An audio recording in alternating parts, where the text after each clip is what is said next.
नमस्कार दोस्तों, आज हम एक कहानी सुनेंगे 3 मित्रों की। सुरेश, रमेश और आदेश। तीनों ही बचपन के दोस्त, बहुत मस्त मौजी खुशहाल ज़िंदगी उनकी जी रहे थे। पूरा भरा परा परिवार, अच्छा बिजनेस, इसके साथ में एक अपना मस्त जीवन व्यतीत कर रहे थे। अचानक से उनके जीवन में एक कोरोना नामक एक भयानक महामारी का एक संकट सामने आके खड़ा हुआ और उस वजह से एक लॉकडाउन की स्थिति सबके सामने खड़ी हुई और 25 मार्च से लेके अगले 2-2.5 महीने के लिए लॉकडाउन वहाँ पर लगा। इस लॉकडाउन के दौरान इन तीनों के जीवन में बहुत बड़ा परिवर्तन आया। तीनों ने इस लॉकडाउन को अपने अपने तरीके से देखा। सुरेश ने इसको पॉजिटिव देखा, रमेश ने इसको काफ़ी निगेटिवली लिया और आदेश जो था वो अपने रंग में मस्त मौला आदमी था। उसको कोई फ़र्क नहीं पड़ता था कि क्या हो रहा है उस कोरोना की वजह से। सुरेश ने इस चीज़ को समझा कि इस वजह से मैं क्या चीज़ें समझ सकता हूँ, क्या चीज़ें सीख सकता हूँ। उसने बहुत पॉजिटिवली इन चीज़ों को समझा और अपने जीवन के लिए, आने वाले समय के लिए क्या ज़रूरी है, इन चीज़ को पूरा उसने रेखांकित किया और उसके अनुसार नई चीज़ों को सीखना शुरू किया। उसको ये समझ में आ गया कि आने वाला भविष्य जो है वो डिजिटल का है। उसने डिजिटल के माध्यमों को सीखना शुरू किया, उसके ऊपर अपन कैसे काम कर सकते हैं उसके ऊपर सीखना शुरू किया। उसने ये सीखा, ये समझा कि इस दौरान शिक्षा में बहुत बड़ा आमूलाग्र बदल आया है। शिक्षा जो प्रणाली है, जो पिछले 100 साल से जो शिक्षा की एक पद्धति थी, उसमें बहुत बड़ा चेंज आया है। आज तुरंत ई लर्निंग के ऊपर पूरा शिफ्ट हो गया है। बिजनेस जो था, बिजनेस ई कॉमर्स के ऊपर बहुत बड़ा शिफ्ट हो गया है। पूरा बिजनेस करने का ढंग और तरीका बदल गया है। सुरेश ने इन चीज़ों को समझ में आया। सुरेश का लगातार इस चीज़ के ऊपर ऑब्जर्वेशन था कि क्या चीज़ें बदल रही है, क्योंकि जब कुछ आपत्ति आती है तो वो आपत्ति नहीं होती, वो एक नई अपॉर्चुनिटी की संभावना होती है कि जहाँ पर कुछ प्रॉब्लम है वहाँ पर नई अपॉर्चुनिटी होती है। तो सुरेश ने इस अपॉर्चुनिटी को समझते हुए, हर चीज़ को पॉजिटिवली लेते हुए अपने आप में बदलाव करना शुरू किया। नए नए बदलाव करते गया, नई चीज़ें सीखते गया, किताब पढ़ना, नए कोर्सेज करना ऑनलाइन, ऐसे बातों से उसने अपने आप को अपग्रेड किया। नए दौर के लिए अपने आप को तैयार किया और उसने सोचा कि आने वाले समय में मैं अपना पूरा बिजनेस एक डिजिटल प्लेटफॉर्म पे लेके जाऊंगा और डिजिटल माध्यम से अपने आप को आगे बढ़ाऊंगा। उसने किया भी वो।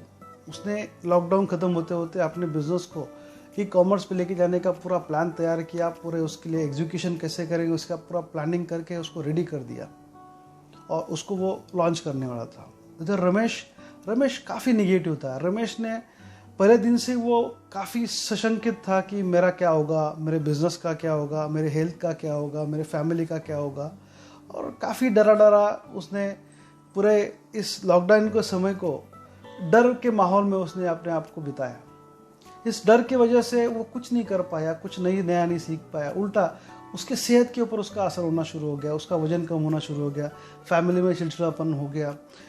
पूरे 2-2.5 महीने में पूरी घर की परिस्थिति ख़राब हो गई क्योंकि वो कुछ नया सोच नहीं पा रहा था और बिज़नेस भी ठप होने के कारण बाकी सब चीज़ों में उसको परेशानी आने शुरू हो गई।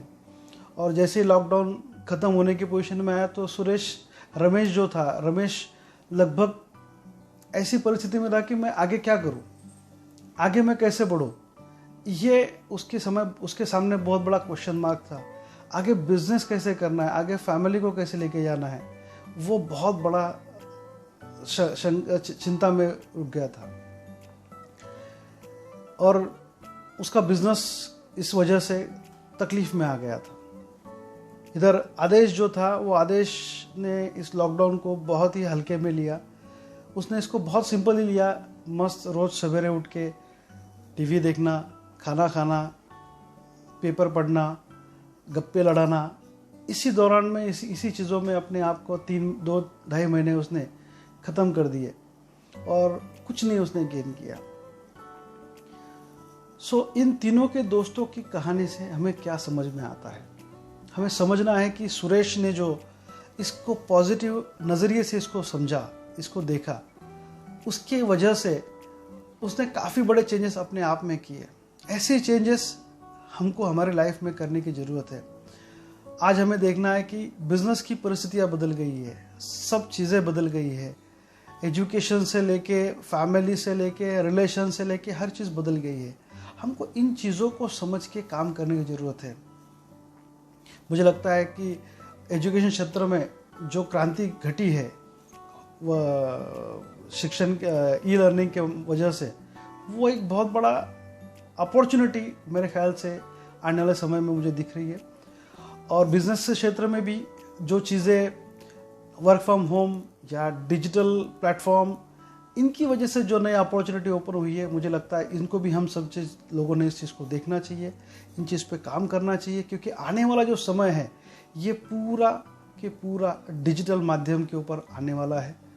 अगर हम इस चीज़ के लिए तैयार नहीं हैं तो शायद हो सकता है हम इस जीवन के आपाधापी में कहीं पीछे गुम हो जाएंगे। जैसे रमेश ने इसको निगेटिवली लिया और वो कहीं पे गुम हो गया, उसका काम आज कामकाज बंद है, सब कुछ ठप है। और जो आदेश जैसे लोग होते हैं वो तो जहाँ थे वहीं पे है। लॉकडाउन ख़त्म होने के बाद में ये लोग जो होते हैं, जैसे लॉकडाउन के पहले था वैसे आज लॉकडाउन के बाद में है, इनकी लाइफ में कोई फ़र्क पड़ने वाला है नहीं। तो हमें सीख ये लेना है कि हमको बनना किसके जैसा है। हमको सुरेश जैसा बनना है, हमको रमेश जैसे बनना है, या हमको आदेश जैसा रहना है। चॉइस हमारी है, क्योंकि ज़िंदगी हमारी है।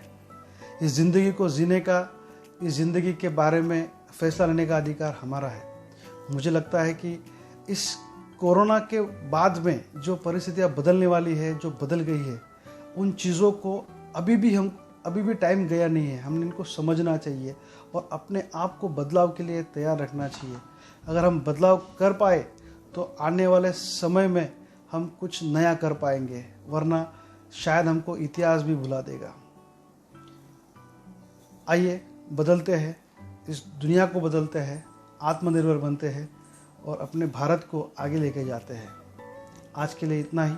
जय हिंद, जय भारत, धन्यवाद।